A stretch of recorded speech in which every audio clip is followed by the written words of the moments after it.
बुनियादी असूल होता है कि अगर आप इंटरनली मजबूत होते हैं तो फिर उसका इम्पैक्ट एक्सटर्नल पॉलिटिक्स के ऊपर होता है, अगर आप इंटरनली वीक होते हैं तो फिर उसका इम्पैक्ट एक्सटर्नल कॉन्टेक्स्ट में होता है। तो अभी हम इंटरनल बहुत ज्यादा वीक है, हमारे यहाँ एक चीज जो भूली जा रही है, नजरअंदाज की जा रही है कि हम डोमेस्टिक इशूज को नजरअंदाज करके एक्सटर्नल चीजों के ऊपर आगे बढ़ना चाहते हैं, वो मुमकिन नहीं है।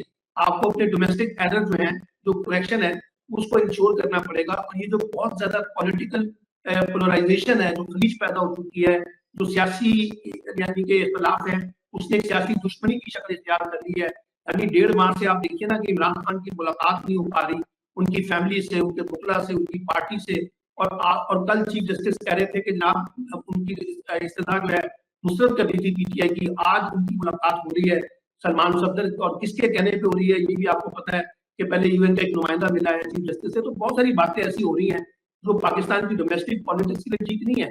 यानी आप देखिए ना, डोमेस्टिक पॉलिटिक्स आज भी इमरान खान से शुरू होती है, इमरान खान पे खत्म होती है, उसकी हमायत में या उसकी मुखालफत में।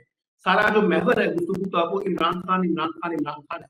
अब मसला ये है कि हमें तो इकोनॉमी को दुरुस्त करना था ना, हमें सिक्योरिटी को दुरुस्त करना था। अब सिक्योरिटी के मामले में भी क्लैश हमें वफाकी हुकूमत का, एस्टैब्लिशमेंट का और केपीके की गवर्नमेंट का देखने को मिल रहा है। फिर इसी तरह से बलूचिस्तान के इशूज के ऊपर जो क्लोज कॉम्प्रेस है, उनका और एस्टैब्लिशमेंट के दरमियान और वफाकी हुकूमत के दरमियान क्लैश देखने को मिल रहा है। तो मुझे लगता है कि पॉलिटिकल करेक्शन जो इंटरनल कॉन्टेक्स्ट में होनी चाहिए, उस पर हमारी तवज्जो होनी चाहिए थी, लेकिन जो फेडरल गवर्नमेंट है वो कोई बड़ा रोल प्ले